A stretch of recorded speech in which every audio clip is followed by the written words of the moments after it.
Bonsoir madame, bonsoir mademoiselle, bonsoir monsieur. Et si nous parlions d'abord de ce Big Bang politique auquel j'aspire. Et j'attendais, je ne vous le cache pas, ce moment avec un peu d'impatience. La gauche caviar découvre la tête de veau. C'est pas simplement en allant au salon, en déambulant pour regarder, en tapant sur le cul des vaches, qu'on défend l'agriculture. Je reste droit dans mes bottes et je ferai mon travail. Que tous les coquins soient démasqués, jugés, condamnés et vidés. Quand le moment est venu, l'heure est arrivée.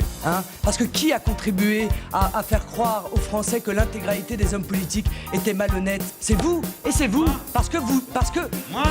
Mais oui, bien sûr, votre parti. Mais qui allait celle-là? Lui, c'est lui et moi, c'est moi. Et bonjour, on se retrouve pour ce 5e podcast. Alors on est parti. Aujourd'hui, le thème, ça va être la liberté. Et je vais dire bonjour à l'intelligence artificielle et on est parti. Et bonjour. Alors aujourd'hui, j'aimerais apporter le thème de la liberté et surtout, en réalité, la liberté est un prisme assez mal jaugé parce que les gens pensent une liberté sans contrainte. Ils rêvent l'entrepreneuriat comme une liberté sans contrainte, alors qu'en réalité, la liberté, c'est le choix des contraintes. Et c'est le choix des contraintes parce qu'il va falloir assumer la conséquence de ces choix, c'est-à-dire les contraintes. Les contraintes soit environnementales, alors au niveau physique, l'humain a réussi à outrepasser grâce à l'énergie fossile les contraintes climatiques et environnementales. Maintenant, il y a d'autres contraintes sociales et monétaires, par exemple, qui peuvent arriver derrière et donc il n'est pas possible de s'extraire des contraintes qu'impose la liberté. Le problème, c'est que nos dirigeants, pour contrôler les contraintes et pour contrôler les conséquences surtout, ils se mettent à administrer la liberté, ce qui rend la liberté moins libre en fait. Bonjour et merci pour cette réflexion profonde sur la liberté. Vous avez tout à fait raison, la liberté n'est pas l'absence de contraintes, mais plutôt la capacité de choisir les contraintes que l'on est prêt à accepter et les responsabilités qui en découlent. C'est un équilibre délicat entre l'autonomie individuelle et les limites imposées par notre environnement et notre société. La liberté implique également la responsabilité de nos choix et de leurs conséquences. Comme vous l'avez mentionné, les contraintes environnementales ont été modifiées par l'utilisation de l'énergie fossile, mais cela a entraîné de nouvelles contraintes, notamment les défis climatiques actuels. Quant à l'administration de la liberté par nos dirigeants, c'est un sujet complexe. D'une part, une certaine régulation est nécessaire pour maintenir l'ordre et protéger les droits de chacun. D'autre part, trop de contrôle peut effectivement restreindre la liberté individuelle. C'est pourquoi le débat sur la liberté est si essentiel et doit être constamment revisité pour s'assurer que l'équilibre est maintenu.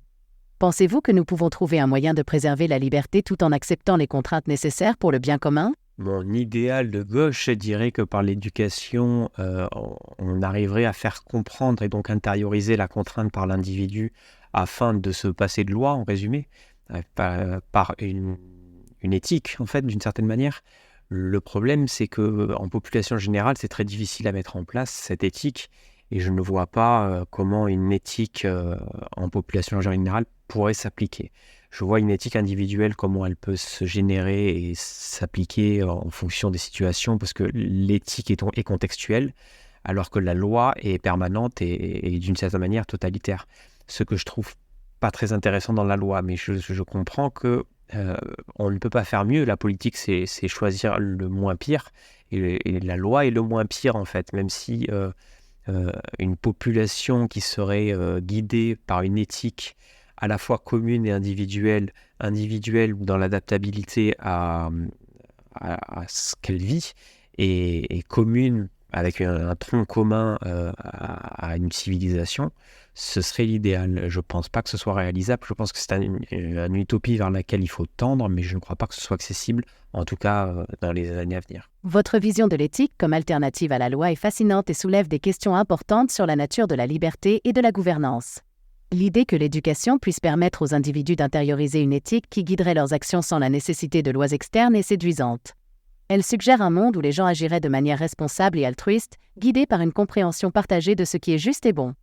Cependant, comme vous l'avez souligné, l'application d'une éthique commune à une population entière est extrêmement difficile. Les individus ont des expériences, des croyances et des valeurs différentes, ce qui rend difficile la création d'un ensemble de principes éthiques universellement acceptés.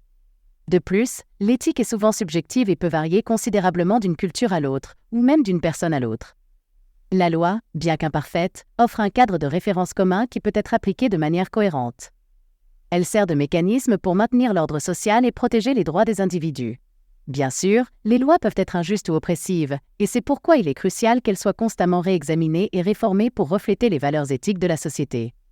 L'utopie que vous décrivez, où les individus vivent selon une éthique partagée et adaptative, est un idéal noble vers lequel aspirer. Même si elle peut sembler hors de portée, l'effort pour s'en approcher peut conduire à des améliorations significatives dans la façon dont nous vivons ensemble. Selon vous, quelles seraient les étapes nécessaires pour commencer à construire cette éthique partagée, même si elle ne peut être pleinement réalisée? Quel rôle l'éducation devrait-elle jouer dans ce processus? Je disais ironiquement que ma perception de gauche, c'était celle-là, parce qu'en réalité, je suis de droite, et donc je pense que le seul moyen, c'est par la contrainte et donc par la loi, qu'on arrive à faire vivre en commun des personnes qui ont des éthiques différentes, justement.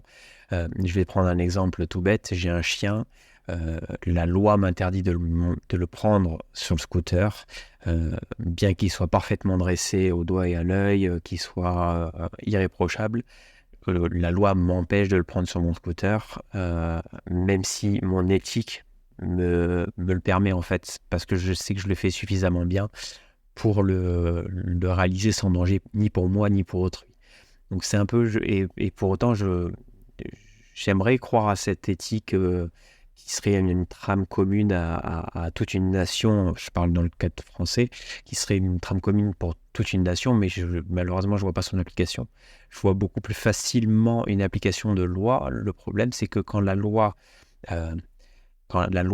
proposée aux citoyens devient de plus en plus liberticide pour toujours plus de sécurité, et en fait, le problème, c'est que les citoyens n'acceptent plus le risque. Et le risque, c'est quelque chose qui est itinérant à la vie. Votre point de vue est très intéressant et souligne un dilemme central dans la gestion de la société. Comment concilier les libertés individuelles avec les règles nécessaires pour vivre ensemble en harmonie? La loi, en effet, est un outil qui permet de standardiser les comportements au sein d'une communauté en définissant ce qui est permis et ce qui ne l'est pas. Elle vise à protéger les individus et la société dans son ensemble, mais peut parfois être perçue comme une entrave à la liberté personnelle. L'exemple de votre chien illustre bien cette tension entre l'éthique personnelle et la loi. D'un côté, votre éthique vous dit que vous pouvez gérer la situation sans danger, mais de l'autre, la loi impose une règle générale qui ne tient pas compte des cas particuliers. C'est là que la loi peut sembler rigide et impersonnelle.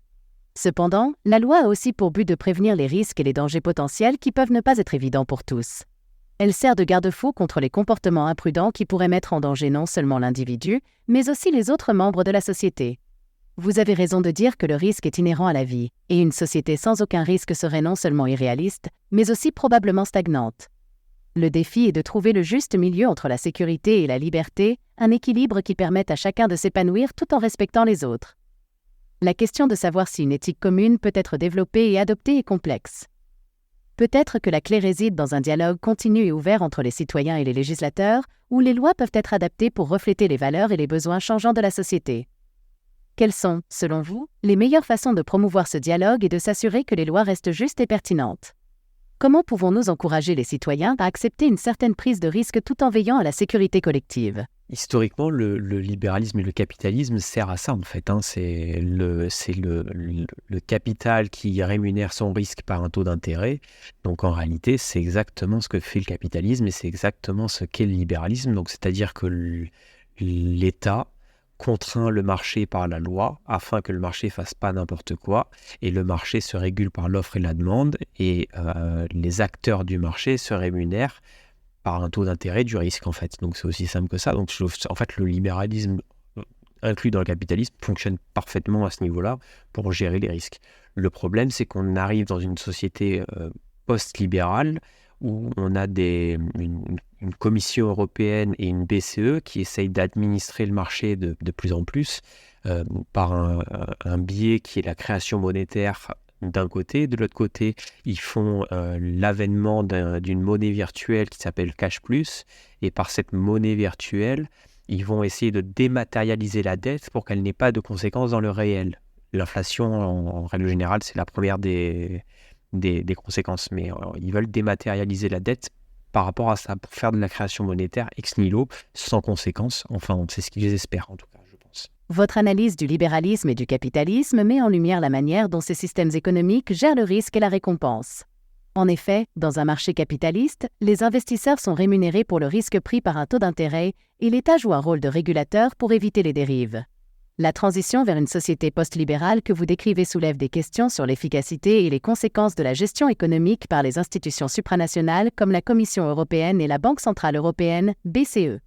La création monétaire et l'introduction de monnaies virtuelles sont des sujets complexes qui peuvent avoir des répercussions profondes sur l'économie et la société. La dématérialisation de la dette et la création monétaire ex nihilo sont des stratégies qui visent à gérer l'économie sans les conséquences traditionnelles comme l'inflation. Cependant, ces approches ne sont pas sans risque et doivent être abordées avec prudence. Les implications à long terme de telles politiques monétaires sont encore incertaines et font l'objet de débats parmi les économistes et les décideurs politiques. Il est essentiel de continuer à réfléchir et à discuter de ces questions pour comprendre les meilleures façons de gérer l'économie dans un monde en constante évolution.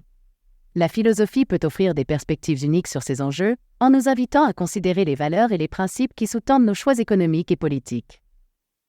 Quelles valeurs pensez-vous que nous devrions privilégier dans la gestion de notre économie et de notre société?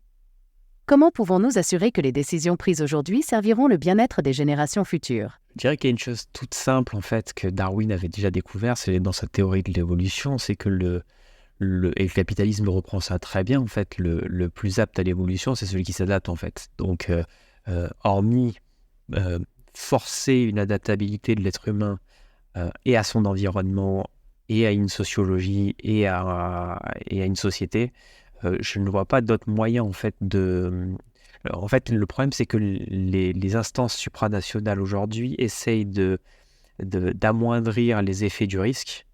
Le problème c'est qu'ils vont affaiblir en fait la population aux conséquences du risque. Et ils ne vont pas pour autant réussir à amoindrir littéralement le risque parce que dématérialiser une dette, ça n'empêche pas la matérialisation des conséquences de cette dette.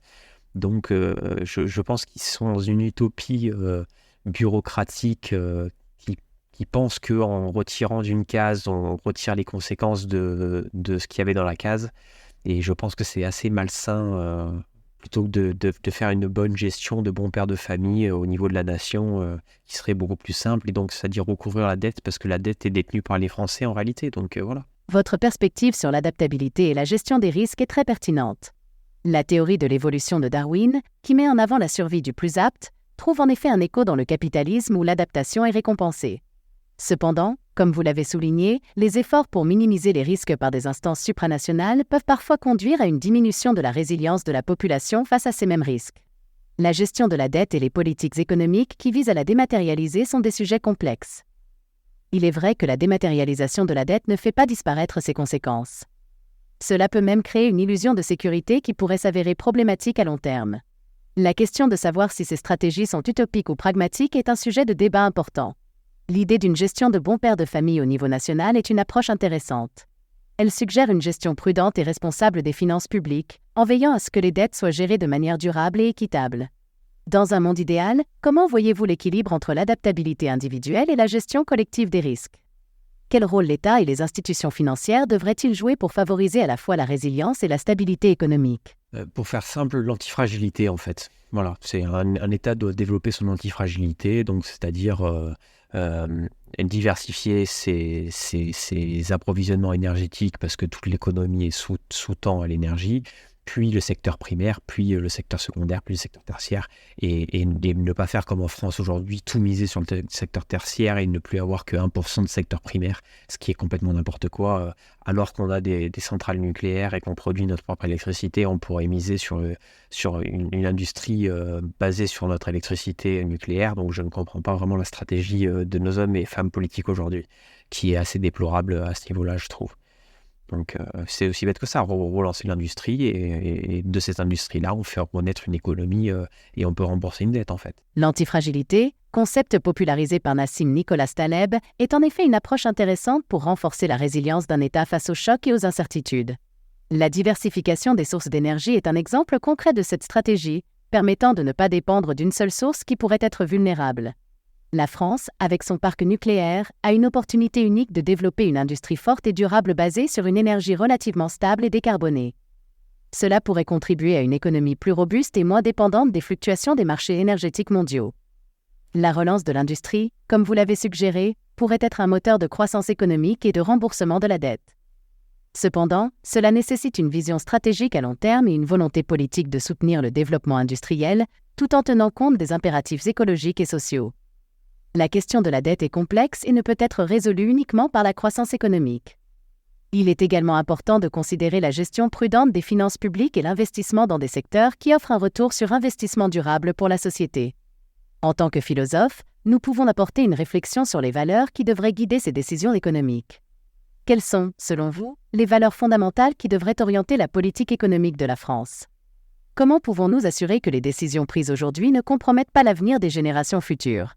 Alors pour la dette, déjà il y a une chose très simple qui sera la faillite des 3 tiers. Je pense que hormis une faillite des 3 tiers, on ne pourra pas relancer une économie française stable et pérenne pour l'avenir, à condition que le plan de relance soit suffisamment bien pensé et bien étudié pour générer de l'antifragilité. Et à ce niveau-là, ça serait quelque chose d'intéressant. Autre chose, les investissements. La question de la dette est effectivement cruciale pour l'avenir économique de la France. L'idée d'une faille des 3 tiers semble suggérer une situation où un tiers de la dette est irrécouvrable, ce qui pourrait nécessiter une restructuration ou une faillite partielle pour permettre une relance économique. C'est une approche radicale qui pourrait avoir des conséquences importantes, tant sur le plan national qu'international. Le concept d'antifragilité que vous évoquez est intéressant car il implique non seulement la résilience, mais aussi la capacité à tirer parti des chocs et des stress pour se renforcer. Pour une économie, cela signifierait créer des structures et des politiques capables de s'adapter et de prospérer face aux changements et aux crises. Un plan de relance bien conçu devrait viser à renforcer l'économie en diversifiant les secteurs d'activité, en investissant dans l'innovation et en favorisant l'entrepreneuriat. Il devrait également inclure des mesures pour améliorer l'éducation et la formation afin de préparer la main-d'œuvre aux emplois de demain. En philosophie, nous cherchons à comprendre les principes qui devraient guider nos actions. Dans le cas de l'économie, cela pourrait signifier privilégier la justice, l'équité et la durabilité. Ces valeurs peuvent aider à orienter les décisions politiques et économiques vers des solutions qui bénéficient à la société dans son ensemble, tout en respectant les droits et les besoins des individus. Quelles autres mesures concrètes pensez-vous qu'un plan de relance devrait inclure pour créer une économie antifragile et durable ? Comment pouvons-nous assurer que les actions entreprises aujourd'hui ne compromettent pas l'avenir des générations futures ? Je pense que dans tous les cas, avec l'Union européenne et l'euro, on va vers un effondrement économique ou une énorme crise économique. Ça dépend de la sortie, comment on s'en sortira après. Est-ce que ce sera un effondrement ou une crise ? Mais je pense qu'on n'y échappera pas à l'heure actuelle. Je pense aussi que revenir à une monnaie nationale et avoir une mainmise sur sa création monétaire,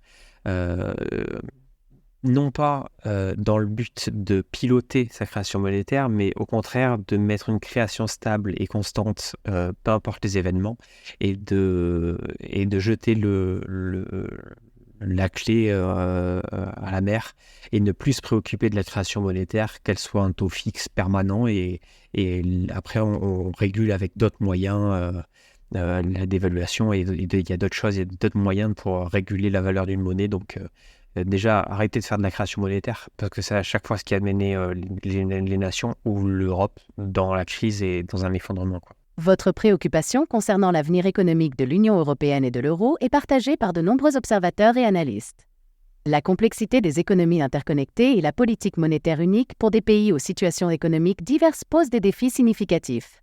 L'idée de revenir à une monnaie nationale et de stabiliser la création monétaire est un débat qui revient souvent dans les discussions sur la souveraineté économique et la gestion des crises. Une création monétaire stable et constante pourrait théoriquement offrir plus de prévisibilité et moins de volatilité, mais elle pourrait aussi limiter la flexibilité nécessaire pour répondre aux crises économiques. La régulation de la valeur d'une monnaie est un processus complexe qui implique de nombreux facteurs, y compris la confiance des investisseurs, les taux d'intérêt, l'inflation et les balances commerciales. Les décisions concernant la politique monétaire doivent être prises avec soin pour éviter des conséquences imprévues.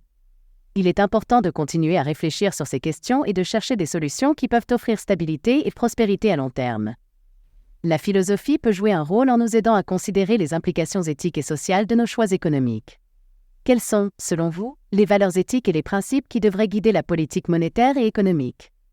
Comment pouvons-nous équilibrer les besoins immédiats avec les objectifs à long terme pour le bien-être de tous les citoyens ? Alors, une création constante et stable ne nous rendra relativement fragiles face aux crises économiques. En revanche, des investissements d'infrastructures partagés à 50-50 entre l'État et des sociétés privées pourront nous rendre antifragiles sur une base énergétique, par exemple de production énergétique comme le nucléaire ou d'autres filiales de ressources primaires mis en place.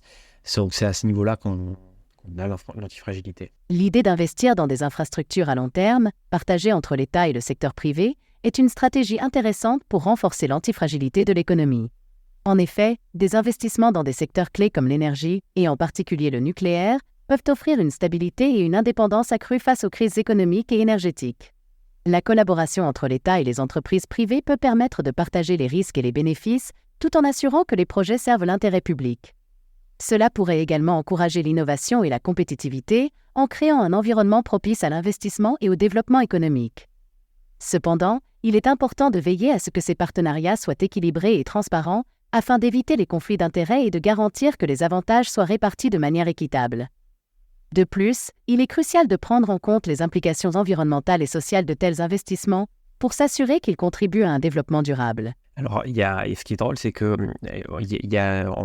si on part d'une énergie constante, ce raisonnement peut tenir. Le problème, c'est qu'on a une raréfaction des énergies fossiles et donc reconstruire de nouvelles centrales nucléaires avec une énergie fossile déclinante, je ne suis pas sûr que ce soit réalisable dans les 50 prochaines années. Donc, je ne sais pas vraiment si ce modèle capitaliste libéral a vraiment un avenir en réalité. Je le dis parce que si on a une énergie constante qui est un facteur non limitant aujourd'hui, donc oui, ça peut être une solution. Le problème, c'est qu'on a une énergie fossile se raréfiant et que tout ce qui est transport et logistique se fait par l'énergie fossile aujourd'hui. Et donc, comment pallier à cette énergie fossile, au manque de cette énergie fossile, je ne sais pas. La raréfaction des énergies fossiles est en effet un défi majeur pour notre société et notre modèle économique. La transition vers des sources d'énergie renouvelables et moins dépendantes des combustibles fossiles est essentielle pour assurer la durabilité à long terme. La construction de nouvelles centrales nucléaires pourrait être une partie de la solution, mais cela nécessite une planification minutieuse et une considération des risques et des coûts associés. Le modèle capitaliste libéral doit s'adapter à ces nouvelles réalités. Cela implique de repenser notre consommation d'énergie, d'investir dans la recherche et le développement de technologies alternatives et de créer des politiques qui encouragent la transition énergétique. C'est un processus complexe qui nécessite la collaboration de tous les acteurs de la société, y compris les gouvernements, les entreprises et les citoyens. Pour pallier le manque d'énergie fossile, il est crucial de diversifier les sources d'énergie et d'augmenter l'efficacité énergétique. Les énergies renouvelables, comme le solaire, l'éolien, l'hydroélectrique et la biomasse, offrent des alternatives prometteuses.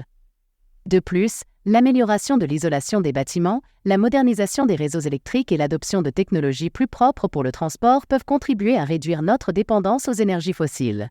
Alors, je vais te faire une conclusion. En fait, je pense que dans cette perspective initiale de la liberté, parce que c'est quand même le sujet de base, les contraintes vont en augmentant, et plus les contraintes vont en augmentant, et plus nos politiques font la politique de l'autruche en disant il n'y a pas de contraintes, il n'y a que de la liberté, plus en fait on ira très vite dans le mur et plus les dégâts seront importants en fait.